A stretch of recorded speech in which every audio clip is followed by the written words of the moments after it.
Hello and welcome back to another Doctor Who action figure review.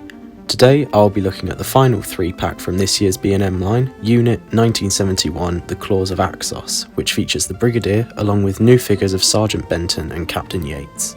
The box is the same as the ones used for the 13th Doctor and 4th Doctor 3-packs, with a nice big window on the front to show the figures, with the set name and limited edition sticker along with a graphic of the TARDIS.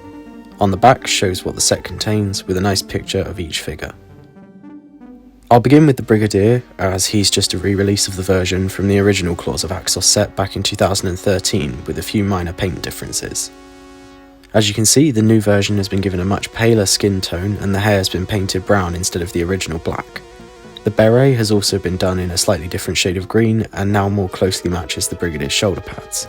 The main torso is largely unchanged, bar a very slightly lighter paint application, but from a distance you wouldn't be able to tell. It has the belt running around the figure's waist, along with a gun holster on the right hand side. The Brigadier's gloves have now been painted brown instead of black, which the original had, and in fairness to character, the new colour is more accurate as the gloves he wears in the story are brown. The legs are probably the most notable change, with the new figure having more military green trousers, which have been given a dirty wash over the top. The shoes are then painted in a glossy black, again different from the original, which were brown. Much like the original version, the Brigadier also comes with a pistol accessory, which has been painted black and fits into the figure's hand very nicely. Overall, it's a good re-release for those who didn't get the original version, however, given the choice between the two, I'd probably say I prefer the original. Even though the gloves are inaccurate, I think the paint apps on the head are just that bit stronger, and I prefer the original colour of the trousers and beret over the new version. Next up, we have Sergeant Benton in his combat clothes. The body of this figure is brand new sculpt, while the arms use those of the 3 Doctors Brigadier figure. The figure has been painted in a military green colour which looks nice and accurate. The left arm has UNIT written on it and Benton has the emblem on both arms to signify he's Sergeant. The main body has been very nicely sculpted and whilst it does look fairly basic, is accurate to what he wears on screen. It's all one colour with a dirty wash added on top, however the pockets that protrude have been done in a slightly different shade of green and the buckles at the top have been painted silver. The same applications apply onto the figure's back with the straps and buckles standing out. The legs used are also from the Brigadier figure. They're the same base colour as the Brigadier's and have also been given a dirty wash, though to a much lesser extent. The shoes are also black but this time less glossy and much dirtier. But the main attraction with this figure is the brand new head sculpt. From certain angles this head looks very much like John Levine. Unfortunately it's been given quite a soft paint application and leaves Benton looking a little bit sad. This is a shame because the models of the face sculpt looked incredible.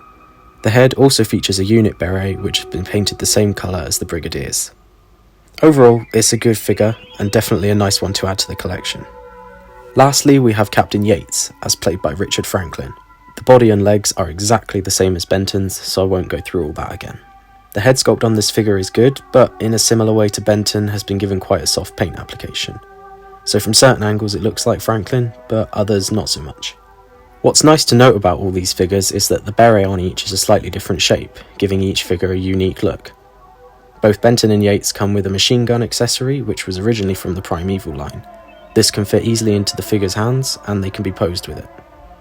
Overall, Captain Yates is another good figure and looks good amongst the other figures from that era. As far as articulation goes, each figure's head can turn from side to side. They all have ball-jointed shoulders, meaning the arm can come out to the side, as well as spinning 360 degrees all the way round. There's a 360 at the bicep and wrist, and a bend at the elbow.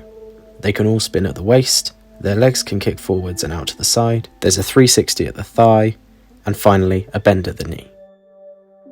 Overall, this set is good. It gives those who missed out on the original Brigadier figure another chance to get it, whilst adding 2 new members of the UNIT family to the collection. Whilst I don't think that the heads have been painted perfectly on any of these figures, I do think they still look good. The bodies have all been done very well and is a clever mix of old and new parts. It's also very nice to have accessories included in this set, even if they are just guns. Thank you very much for watching this review, and I will see you in another very soon where I will be looking at the first History of the Daleks set.